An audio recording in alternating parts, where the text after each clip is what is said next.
Welcome to Tony Walker. నేను మీ Bhupal Tony. So మన రైడ్ వచ్చేసి వాళ్ళ మినీ బ్లాగ్ చేస్తున్నాము. బ్లాగ్ ఏంటంటే బ్రహ్మన్లపల్లిలో ఉన్న కళ్ళు తాగడానికి వెళ్తున్నాం. కళ్ళు ఏంటంటే అప్పుడప్పుడు ఎనర్జీకి బాడీ చాలా మంచిది. సో అందుకనే ఇంకా కళ్ళు కోసం వెళ్తున్నాము. అక్కడికి వెళ్ళాక మీకు క్లిప్ యాడ్ చేసి చూపిస్తాను, ఇంకా అది కూడా చూడండి. సో మనం ఇది ఇంకా లోపలికి ఎంట్రీ అవుతున్నాం. హెల్త్ చాలా మంచిదని అప్పుడప్పుడు తాగితే బాగుంటుంది. అలాగని చెప్పి తాగడం మొత్తం అలవాటు చేసుకుంటే దరిద్రంగా ఉంటుంది.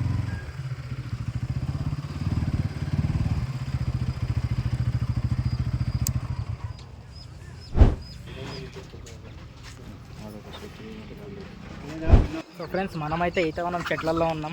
కళ్ళు అయితే ఫీలింగ్ ఎక్సైటెడ్ తాగడానికి. చూడొచ్చు బ్యాక్గ్రౌండ్లో మొత్తం చెట్లే ఉన్నాయి. ఇంకా మన భయ్య తీసుకోవడానికి రెడీగా ఉన్నాడు.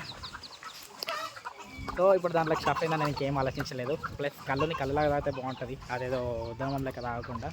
కళ్ళు తాగడం వల్ల ఇంకోటి మనకి హెల్త్ యూజ్ ఏంటంటే కిడ్నీలో స్టోన్స్ జరుగుతారంటారు. అది ఇంతవరకు మీతో తెలియదు, బట్ మన పెద్దవాళ్ళే మాకు చెప్తారు ఇంకా అప్పుడప్పుడు నా కళ్ళు తాగాలని చెప్పి. సో అందుకే చాలా రోజుల తర్వాత ఆఫ్టర్ లాంగ్ టైం ఒక 3 months 4 months తర్వాతనే వచ్చాము మేము. ఇక మన భయ్య ఆల్రెడీ కళ్ళు తీసుకొని రెడీగా ఉన్నాడు. ఇది కళ్ళు అనేది హెల్త్కు బాగా మంచిది. ప్రతిరోజు ఇక్కడికి వస్తుంది, సండే మాత్రం. ఓకే, ఇప్పుడు దాని ప్రైస్ ఎంత భయ్య? 200 షిప్ అంటే వర్త్ ఇటా లేకపోతే ఎక్కువ అనిపించిందా? బాగానే ఉంది. ఇక్కడ స్పాట్ చూడొచ్చు, స్పాట్ అయితే బాగుంది. చెట్లు గిట్లు 200